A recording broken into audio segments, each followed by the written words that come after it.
esquerda e você vai perceber pela notícia. Mas é interessante esse detalhe que você falou, Wellington. A gente se preocupa muito pouco com a eleição do vereador, mas aonde a gente mora? No município. Você mora no seu bairro. E o vereador, geralmente, é alguém do seu bairro que você nem sabe quem é. E que você simplesmente vai lá e vota porque ouviu alguém falar, esse aqui é razoavelmente melhor. Mas quando, por exemplo, o Rose é pré-candidato a estadual, eu sou pré-candidato a federal. A gente não consegue lembrar de cabeça um vereador que seja do nosso lado em São Paulo.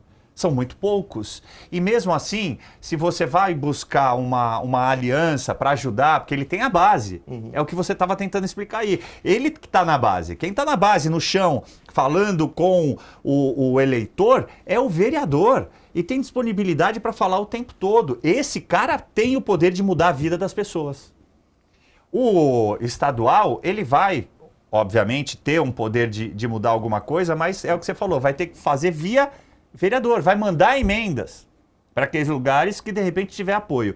E o federal, ele vai estar lá em Brasília, vai olhar para cá e vai ter que ter um intercomunicador, uma interface com o vereador. Então faz todo sentido que a gente precisa pensar melhor a política brasileira, deixar um pouco de avaliar só os votos majoritários, né, governador, prefeito e presidente, e passar a olhar quem é que efetivamente tem o poder de mudar a nossa vida como cidadão. Foi sensacional, vocês dois foram muito bem. Tem um monte de gente reclamando de mim aqui, mas tá tudo certo. Eu sou um cara democrático, tá? Posso não concordar com o que você diz, mas defenderei até a morte o teu direito de dizer. E aí, só para a gente passar para a próxima notícia, você sabe que eu tinha a visão que na história essa divisão entre direita e esquerda tivesse começado no parlamento inglês, que é um dos mais antigos da humanidade, né? E quem se sentava à direita era mais conservador, quem se sentava à esquerda era mais radical, reformista e tal. Mas não, na verdade, quando você faz buscas e tenta investigar um pouquinho mais, isso remete a antes, à pré-Revolução Francesa. Então, quem sentava à direita do rei era pró-monarquia, era conservador, não queria tantas mudanças. E aí quem sentava-se à esquerda era o jacobino, que depois enforcou todo mundo de direita. Mas essa parte reúne aí, deixa para lá, você pesquisa. O ministro Cássio Nunes Marques, do Tribunal Superior Eleitoral, suspendeu a divulgação da pesquisa Atlas Intel Bloomberg, lançada no dia 19 de maio, que apontou queda do senador e pré-candidato Flávio Bolsonaro nas intenções de voto para a presidência. O levantamento foi publicado depois da divulgação de conversas entre Flávio e Daniel Vorcaro, dono do Banco Master, como um pedido para financiamento do filme Dark Horse. A decisão de Nunes Marques ainda será analisada pelos demais ministros do TSE em sessão plenária na noite de hoje. Enquanto a gente está conversando, pode estar acontecendo. O PL, partido de Flávio, pediu a suspensão da pesquisa sob o argumento de que o questionário feito com eleitores foi construído para induzir respostas que prejudicaram o pré-candidato, extrapolando o papel de verificação da opinião pública. Além disso, o partido, a sequência das perguntas, para o partido, né, a sequência das perguntas, a forma de apresentação dos temas e o uso de associações entre Flávio Bolsonaro e Daniel Vorcaro contaminam e induzem as respostas dos entrevistados, comprometendo a integridade dos resultados. Ao suspender a pesquisa, Cássio Nunes Marques considerou que existem elementos que indicam indução para a contaminação das respostas, entre eles a divulgação do áudio de investigação. E olha que interessante, né? Esse áudio não só para mim, a minha avaliação disso, até como operador do direito, era uma evidente indução, porque se não fosse, se fosse uma paridade de armas, você ouça esse áudio desse candidato e ouça esse áudio desse candidato. Mas não, nem isso se preocuparam em fazer. Alemão, desce só um pouquinho, por favor, que eu perdi a primeira palavra. Aí, obrigado. Essa decisão de Nunes Marques foi alvo de divergências entre advogados e especialistas de direito eleitoral. Alguns apontam que a distância entre a data em que o pedido foi parcialmente concedido ontem, e a divulgação da pesquisa em 19 de maio é um argumento contrário a uma decisão de caráter urgente. De outro lado, há quem entenda que, mesmo com esse intervalo, eventuais danos da continuidade da divulgação justificariam a medida. Agora começo com você, Wellington, e até por ser operador do direito também, fica uma coisa minimamente estranha para ser muito educado, né? Porque aí você chama, você não, a imprensa costuma chamar especialistas, mas especialistas que vão dizer exatamente o que se espera que a mídia diga. Ou seja, que o Nunes Marques praticou censura. Mas esses mesmos não foram consultados ou não se atreveram a falar absolutamente nada quando foi da Carmen Lúcia censurando na época da eleição de Bolsonaro. Óbvio, eu estou sendo irônico, para ser muito educado também, não é ironia, uma disparidade de armas. E a eleição, numa democracia, ela deve ser pautada justamente pelo contrário, né? Pela isonomia no tratamento para com os candidatos, principalmente numa eleição majoritária, né, Ricardo? Agora, não está havendo isso aqui, já houve no passado, mas quando a gente começa a ver um lampejo de justiça, volta a ser censura. É só no nosso, pô! Só no nosso. Eu entendo os dois argumentos. Não teve nem risadinha, né? Eu acho que essa hora é a hora que ele dormiu, 8 horas em ponto. Eu entendo ambos os argumentos. Tanto o argumento de quem diz que, olha, o lapso temporal entre a divulgação da pesquisa e o pedido de urgência não justifica a urgência, porém, se a gente for entender que cada vez mais as pessoas estão pesquisando e vão ter acesso a essa pesquisa, o argumento da suspensão da divulgação dessa pesquisa faz todo sentido. É um dano que vai se perpetuando. Portanto, esse segundo argumento, eu entendo que ele prevaleceu, não só porque o Nunes Marques a gente espera, né? E, enfim, a gente tem que ter essa condição de previsibilidade em relação ao tom, né, e ao lado que ele vai adotar, porque, enfim, infelizmente a gente está jogando esse jogo. Então, não só pelo alinhamento, mas foi trazido para o Nunes Marques um banquete, porque a aparência de irregularidade ela é patente. Houve a divulgação do áudio do Vorcaro, a pesquisa defende que essa divulgação foi posterior, e aí houve depois uma outra pergunta, se olha, se você tivesse escutado esse áudio, você pensaria diferente.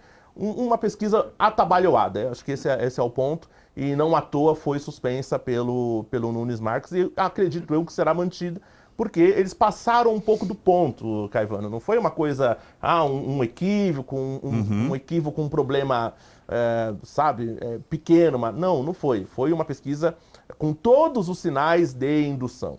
Então, para dar a entender que o Flávio estava em queda, que houve impacto do áudio Vorcaro, eu não nego que houve impacto, principalmente na própria bolha bolsonarista, tá? Que espera, sim, que os bolsonaros sejam pessoas que não tenham qualquer tipo de contato com gente corrupta e tudo mais. Eu entendo que houve esse impacto, beleza. Mas a pesquisa, da forma que foi feita, tem todos os sinais de ser uma pesquisa indutiva. Então, acredito que agiu bem o Nunes Marques em suspender. Vamos ver o que o plenário vai decidir. E olha, apesar de parecer pouca coisa, essa decisão do plenário vai ser o primeiro teste para a gente sentir como estará o TSE nessas eleições. Muito bem, Wellington. Deixa eu só falar aqui o que o Eduardo Viana está falando, que ele está flodando o chat. Eduardo, não precisa mais, eu agradeço imensamente. Ele está dizendo o seguinte: boa noite, Caivano e amigos de bancada. Vocês, Ricardo e Wellington. Pavinato certamente é fenomenal, mas o Caivano também sai na frente. Estou assistindo com o mesmo entusiasmo. Parabéns. Obrigado. Muito obrigado, tá? Ele escreveu várias vezes aqui. E eu quero trazer aqui o da ultradireita.22. Achei interessante seu nome e achei que fosse ler outra coisa. Não, brincadeira, né? Olha o que ela escreve aqui, ó. A PF já sabe que a palavra ladrão se refere ao presidente. Só falta os petistas agora. Então, fica a dica aí. Flávio Rachadinha, o mais bandido da família Bolsomaster. Só para eu mostrar que eu sou bastante democrático, eu li o avesso da anterior, tá bom? Dito isso, vamos continuar. Ó, chegamos a 4.400, enquanto minha filha me pede para levar Doritos, porque ela fez guacamole, então vou ter que passar no mercado aqui. Ricardo, eu não sei, claro, você não é obrigado a entender juridicamente, mas obviamente você entende de justiça, né, do que é certo, do que é correto, e parece que tentar beneficiar um candidato numa pesquisa, colocando só um dos lados com um áudio, obviamente em demérito, né? Falando, olha, tem corrupção aqui, já induzindo na forma de incitar a pessoa a ouvir o áudio. E, obviamente, isso vai refletir na resposta, né? Você da área da educação sabe que se a gente lê alguma coisa ou ver um vídeo, pode refletir naquilo que a gente vai escrever imediatamente, no momento imediatamente posterior. Não me parece certo, mas eles continuam fazendo. E aí, quando tem essa decisão, como eu perguntei para o Wellington, nós é que somos os censuradores, né? Porque foi o Bolsonaro que indicou o Cássio Nunes. Mas tem lá uma série de pessoas, inclusive o Toffoli é indicado pelo Lula e está no TSE também. Vai votar agora no plenário, muito provavelmente. Como é que você enxerga essa coisa? Acertou Cássio Marques? Cássio com K, hein? Cássio com K. Ele não gosta, mas é Cássio com K, né? Acertou? Passou do ponto? Ou é só um pouquinho mais do que vem por aí no futuro? Não, eu acho que acertou em cheio o ministro Cássio Nunes. Por quê? Porque, primeiro, no passado isso aconteceu aos montes. Foram várias propagandas eleitorais na última eleição que foram tiradas por palavras que eram proibidas e que era óbvio, como, por exemplo, ser amigo do ex-presidente da Venezuela, Maduro, Nicolás Maduro. Essa propaganda teve que cair em diversos lugares porque não podia associar o Lula ao Maduro. E era nitidamente amigos. Eu acho, inclusive na minha opinião, que é exatamente assim, nesses detalhes, que a esquerda acaba ganhando vantagem. Eu vou usar palavras educadas aqui, ganhando vantagem dentro do processo e destruindo a nossa democracia. Então eu acho que o ministro Cássio Nunes demonstra, com a suspensão dessa pesquisa, que é óbvio que ela induz a pessoa a determinado pensamento, porque tem o áudio e depois também tem uma outra pergunta, que pode ou não mudar o pensamento daquela pessoa. E o áudio tem o objetivo de induzir, você pensa A, ouve isso aqui. E agora, você pensa o quê? Então, obviamente, é uma pesquisa que induz o eleitor a um determinado caminho. E isso é ruim. Pergunte a opinião das pessoas.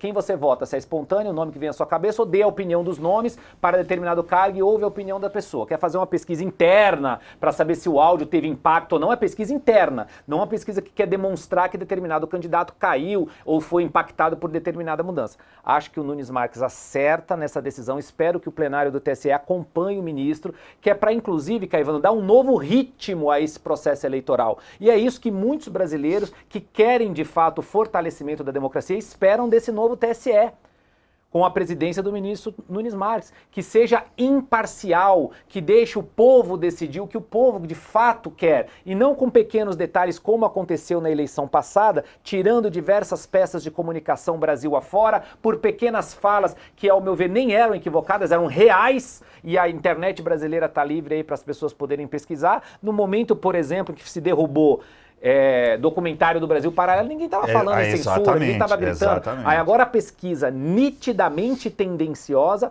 tem que ser tirada, mesmo com o delay que ela teve, porque ela continuaria causando dano sim, porque ela seria usada por outras forças, por outros recortes, para demonstrar a eventual queda de Flávio Bolsonaro. Aí na sequência tem uma nova pesquisa, que é a GERP agora, mostrando o Flávio Bolsonaro à frente no eventual segundo turno. Então você vê que realmente houve uma tendência na pesquisa passada. Perfeito. Claro, fica à vontade. Eu queria contar uma coisa. Eu atuei em casos envolvendo comunicadores, youtubers, e não tinha nada demais lá. Eles divulgavam nos seus canais notícias que a própria imprensa tradicional divulgava. Então, o que o Ricardo falou está correto, e ninguém chamou isso de censura.